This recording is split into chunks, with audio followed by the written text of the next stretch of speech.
your friends and family and whoever else you meet on the street to sign to stop dirty money. That is the most important thing. So it's July the 5th, really short, really quick, not far away, and it's a lot of signatures on a lot of petitions. But I feel we've got good momentum. We've got a lot of folks in our volunteer program that are doing noble work. I talked to one lady yesterday who was 3 signatures short of 1,000. And I can't tell you how much admiration I have for that. I mean, that is a piece of citizen power. You know, she can do it. And the great part of it is she was really enjoying it. She goes out to the trailheads in the morning, catches people when they're hiking. And they're in a good mood, and they're feeling celebratory, and they want to protect their democracy, right? I'm focused on dog parks. People in dog parks are just sitting, right? Fido does his business, and you might as well sign a petition. So those are my secrets. Please. You know, one thing that I forgot to mention, if you look at the campaign finance, especially this cycle as they're gearing up, the governor has a leadership committee of which he's not only raising money into this committee, but he's raising money into these independent committees to target the legislature, to target different constitutional races. The same thing goes to the speaker or the Senate president and the leader or whoever's going to be the next speaker or the next president. So they're raising money, but you could start telling the DNA from these contributions. And this is something like when we looked at the rise of the privatization of the education system in our state, you know, it's very easy for Governor Ducey to call in a publisher that's providing 50 or 75% of the textbooks being used in charter schools and ask for a $25,000 contribution to any one of these pockets. And so all these issues of what they're connected to, you start seeing this, and that's what we have to figure out. And not only so we have the arm, but do the public records request, do the research that we need to do to see the level of corruption that is in this state, because not only do the textbooks, but the people that they use in the meals, the people that they hire for construction firms that are building these charter schools, you start seeing repeat offenders in multiple power committees, and though this is disclosed money, this is only half of the money that they're spending on the political sense. So the money that they're also contributing to the chamber, the Goldwater Institute, or other entities that are advancing their profit line. Yeah. Let me add a feel-good footnote to that. It's called SOS. How many of you were involved in Save Our Schools? I suspected there'd be a lot. That was the antidote. Frankly, everything we said was true. The charter schools, the private schools were about to take over and essentially had already said that they were ending public education in Arizona. That was what the Goldwater Institute proclaimed when the voucher program went through the legislature. Amazing.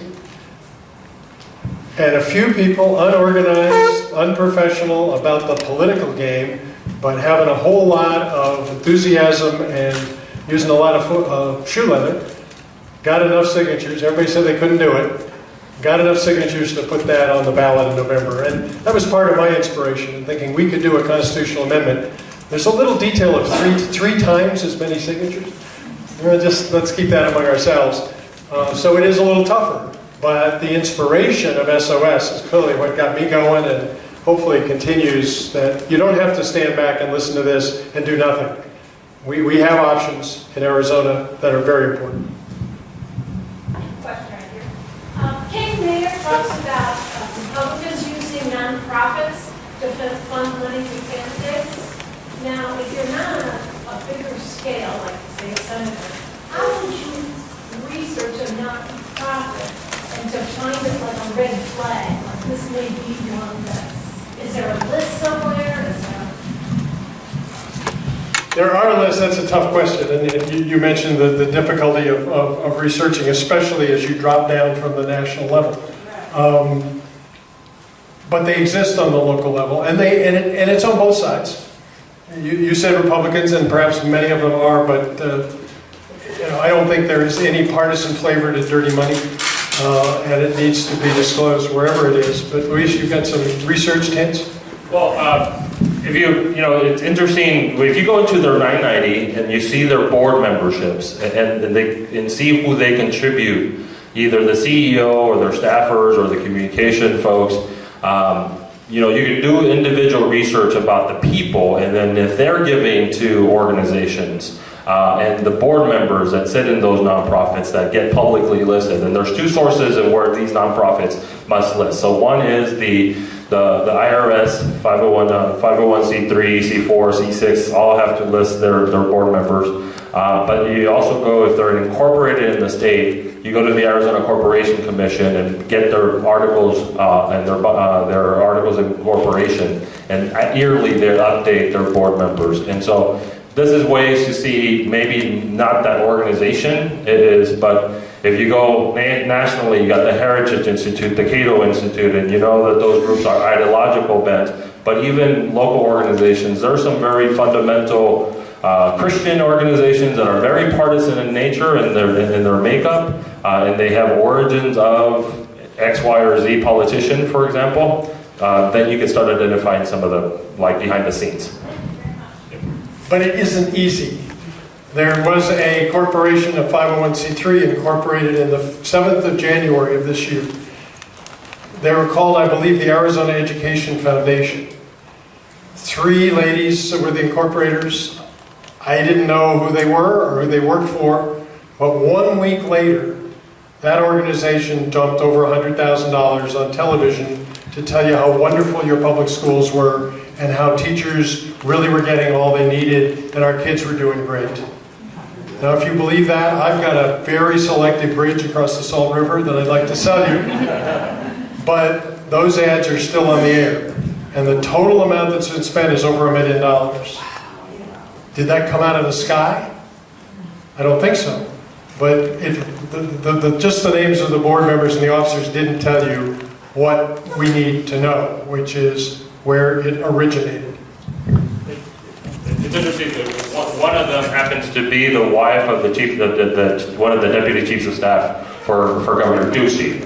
And so, so you start finding and making the connections, lurk them on LinkedIn, and do what we need to do to start connecting the knot. This is an exercise that in some of the organizations that we've been involved in trying to map out these people and who is connected to who, especially in the world of social media, then you could start tracing down some of the level of corruption and the level of intensity that we have to be prepared for as we fight this election cycle, and see what comes out of these people. Follow their social media feeds on figuring out, because they will be the pushers. If you saw what Governor Ducey did this week, their PR machine was enormous and what they're doing, trying to promote the governor's plan. But what I started doing is grabbing screenshots of everybody that was posting, so we know, and we can start working who's actually behind, because these people aren't working for campaigns. They're working for these organizations or affiliated with organizations that are going to be fronts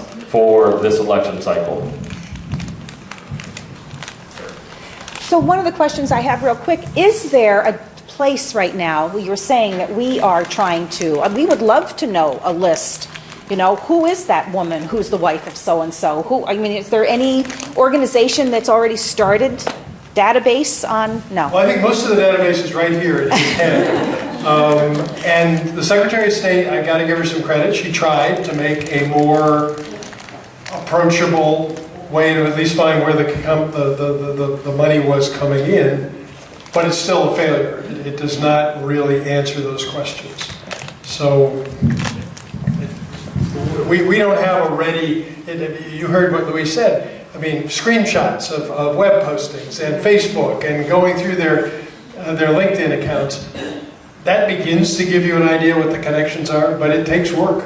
Citizenship is hard work.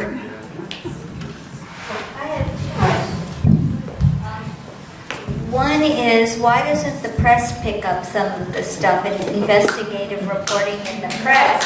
You don't ever hear about any of this in the press. So, and I think that part of that is because, there are people doing research on it, yes. Is there someone who's doing a blog on it and blogging about these things? Because if we had a blog we could follow, then at least we would know some of it. And if you started blogging some of your discoveries, then we would know more about it, and then maybe the press would have some place to go to pick up on some of this stuff. So on that point, I think there are groups that are Progress Now, for example, is an organization that is funded by a lot of progressive, or UFC Progress Now Arizona.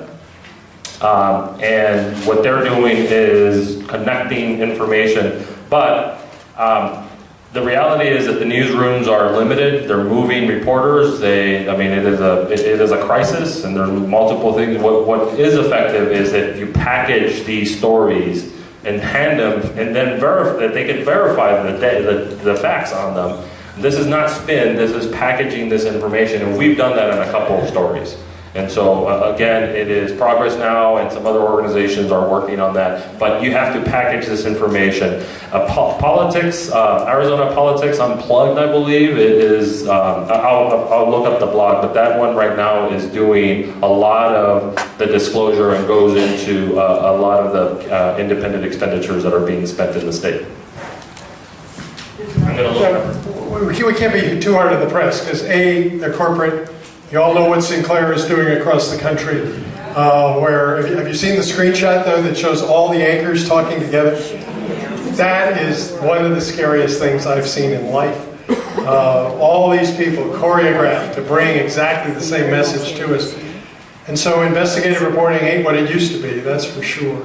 I do recommend, because we try real hard, on the dark money issue, our outlawdirtymoney.com brings forward a lot of the current articles, and we try to get them all in one place. And we're going to do a better job of that in the last few months of this effort. What are the sanctions in your amendment? What's that? What are the sanctions? The sanctions in the amendment are, if the Citizen Clean Elections determines that you have violated, then the sanction is the amount of the undisclosed money up to 3 times that amount. And that would ultimately be determined by a judge. So what they have to do is make an investigation. When there's a complaint, this will be complaint driven. So we need to keep watching. And then they'll go to court. A trial could get up to 3 times the amount, and that will go to a revolving fund to promote transparency. So I think that's pretty powerful. I personally didn't want to have criminal sanctions in here because I think we've criminalized too much of politics. And people throw those indictments around in ways that are totally irresponsible. But it does have some ferocious money damages and reputational risk. And frankly, in politics, that might be almost as bad. Somebody has been brought to task for not relieving the source of campaign funds for a particular cause. I think that makes that cause look really shady. At least I hope it does, because it should. I just wanted to let you know that I'm here from the blog from Arizona. We'll have a report on this meeting tonight. We've been following all of the events that focus on the dirty money that comes from the Koch brothers. So I wanted to thank you especially for being here tonight. So check out the blog for Arizona. And you do a great job. .net, right? And let me just, somebody mentioned Jane Mayer. There are some great reporters out there. She's one of them. It's hard to recommend a 700-page book, in casual conversation. But it's so good. But it is really good. My gripe with her, and I took it up with her personally, it is a litany of all that's wrong. There's not a page about how we can fix it. And so, very humbly, I think we've got one of those answers right here. Outlaw Dirty Money is a way to fix this disclosure problem. And we in Arizona can go from literally overnight from last to first. Today we're the worst. There's no question about it. The most elected officials owing their office to dirty money, and the largest actual dollars involvement. Isn't that amazing? More money by a factor of 10 was spent anonymously in Arizona than in California.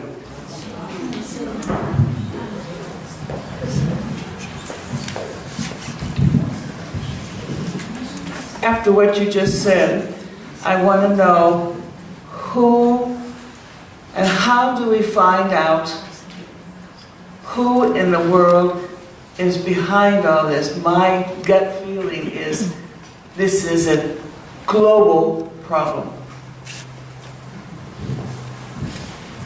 To be perfectly candid, I can't tell you because they won't tell us and our laws don't require it.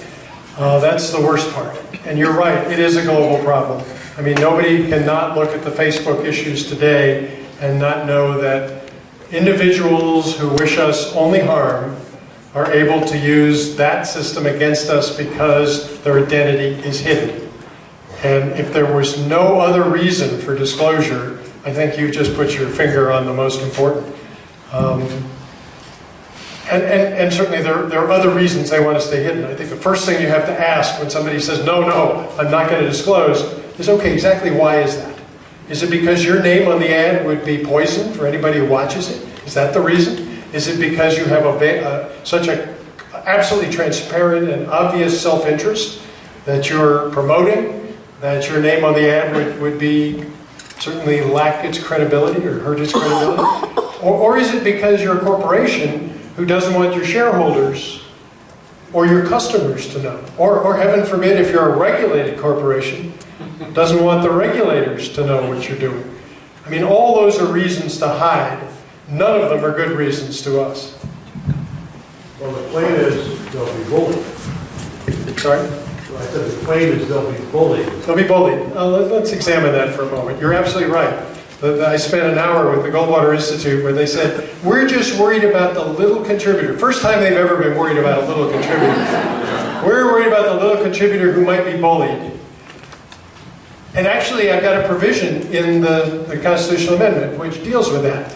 It says, if in fact you believe that you or your family would be subject to physical harm, you can go to the Clean Elections Commission and put the facts out, and they can basically, on a case-by-case basis, said, no, you don't have to disclose because you might be subject to physical harm. Now, when was the last time a corporation was subject to physical harm? I'd like to know. When was the last time anybody shook hands with a corporation? I mean, they're people. You should be able to do that. You have a game, you play with them. But we wanted to make clear that they didn't have that argument if this goes through. The bullying argument and the fact that they say it's a deprivation of free speech are the two that you're going to hear over and over again. And I thought we did a good job, I hope we did, of taking away the first one.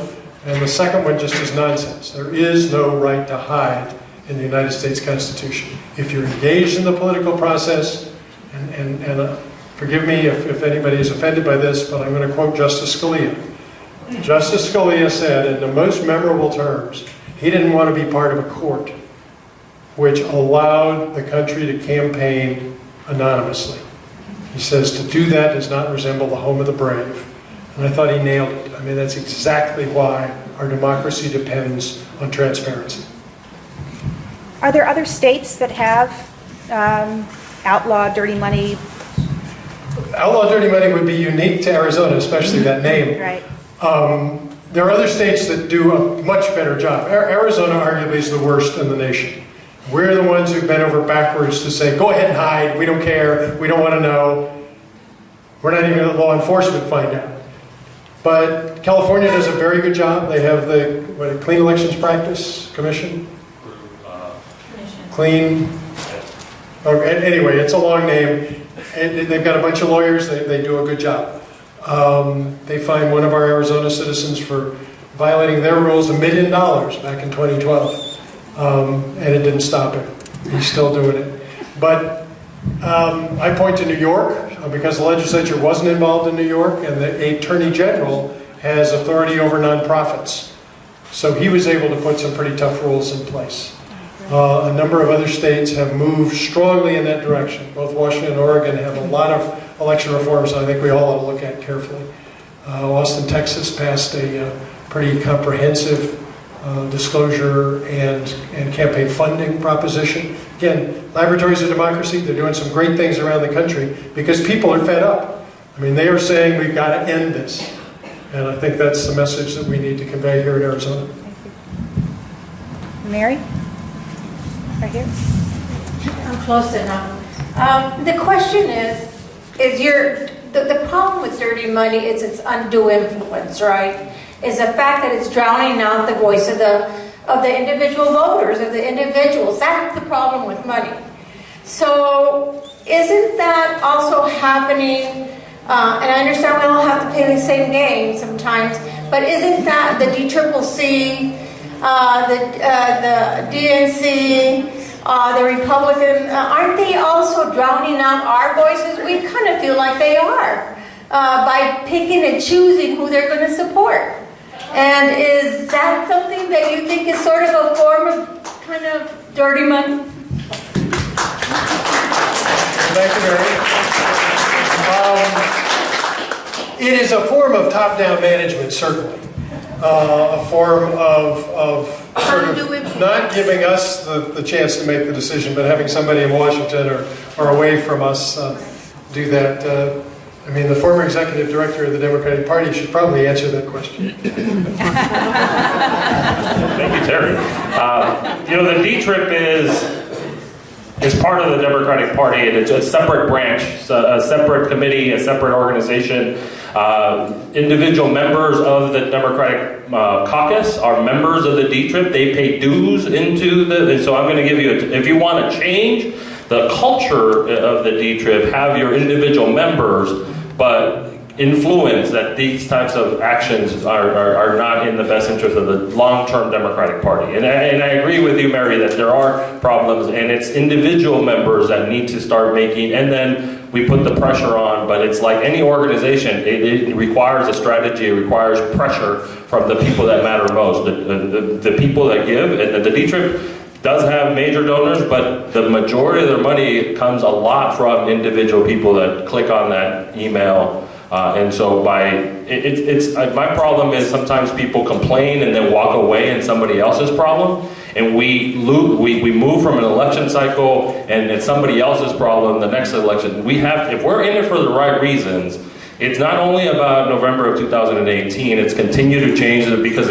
we have to make those reforms present. And so that's my only, it is very frustrating. We have a war going on right now about all the other items that we need to win on. And so these distractions are things that I like to say, especially I'm committed to Arizona politics, and I can tell you, I might forgive some of these steps, but I will never forget. And so I have a lot of patience, and there will be a time that there are individuals, but I want to just make sure that we understand, because this is a fundamental problem in our progressive infrastructure, is that we blame too much, and we don't take the responsibility to make the change possible that we need to do for long-term change. And part of the presentation is that we have to understand the new progressive organization. It's not only about the D-Trip, the Arizona Democratic Party. It's Arizona Wins. It's Progress Now. It's the people that are involved in Children's Action Alliance and those core groups. It's our brothers in our labor and organizations that have been stars worth of the Democratic Party, but the progressive infrastructure as a whole. So we have our own organizations that we influence, and it's just going to continue to take time. So there is a blog. It's called arizonapolitics.blogspot.com. Has anybody seen it? Arizona Politics. It's I'll forward the link, but it has a very good detail. It is continuously hampering on APS.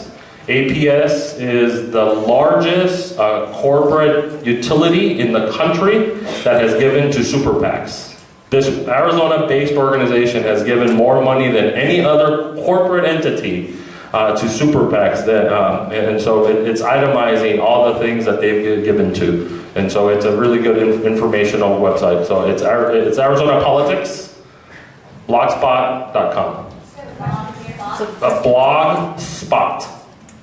So I'll follow up with a link. Okay, yes, ma'am. Both of you mentioned the chamber. And I read the other day one of the most curious things possible, even if we talk about it. The partnership with Libre Initiative, First of all, I don't even imagine how that will work. But my question is, does this, our initiative, if passed, it will affect that kind of partnership? And the partnership is for what purpose? I don't know. Oh, you don't know? I don't, that's what I said, I don't even understand how the chamber will work with a political organization funded by Koch brothers, meant to fool the Hispanic population. So great. It's great. It's, but how it will help with this kind of. So the Libre Initiative for those, the Americans for Prosperity, which is the organizing or arm of the Koch brothers and the Koch industry type of force, they've organized not only the Libre Initiative, but they have also funded Concerned Veterans of America. Okay, because I just met with the guy that is doing their Arizona, and then his card, it's an Americans for Prosperity. He is the state director for the Libre Initiative, and their umbrella organization. They're also doing a millennial investment with Generation Growth. And those three organizations are funded by the Koch brothers, but they're there to promote an ideology. The Libre Initiative wants to capture anywhere from 10 to 25% of the Latino vote so they can undercut our victory. They did it in 2014 in Barber. They were spending ads in Douglas and in CD2 against Ron Barber, actually in Spanish. And I can tell you, this is part of my frustration. Nobody was paying attention to those types of undercurrents. And so this is why we need everybody to pay attention to all these entities, because that octopus has a lot of tentacles. And it's not only the Libre Initiative, it's the Tucson Hispanic Chamber that is going to be acting and working. It is, they're allowed because but they're organized as a C3 organization. Okay, and the chamber's organized as a C6 organization. And so they're under the IRS current rules as they apply. If they're doing activity that is about education, they're doing an immigration forum, because I know about it. And it's all about education. They're not, what they're trying to do is organize people to walk into the door. What the Libre Initiative has done in Arizona, they've been teaching people how to pass their driver's license tests, for example. So they're getting people in the door, establishing a relationship, and then they have few folks, and they've been doing it in evangelical churches. So, I mean, but there's really nothing other than understanding what they're doing and then counteracting with other messaging, knocking on people's doors, and doing the hard work of knocking and convincing them to understand that they're selling snake oil. So. There's a question here. Let me just say that the antidote to that is right here. I mean, our collective activism and awareness is what can fix this. And I think Luis said something very important. He said nobody noticed. Nobody stood up. Nobody said anything. And I don't think that's going to happen again. I mean, for various reasons, and I think we all know what they are, there has been an awakening of folks, just folks who've never been political before. They felt this is something that is too important for us to leave to these chumps.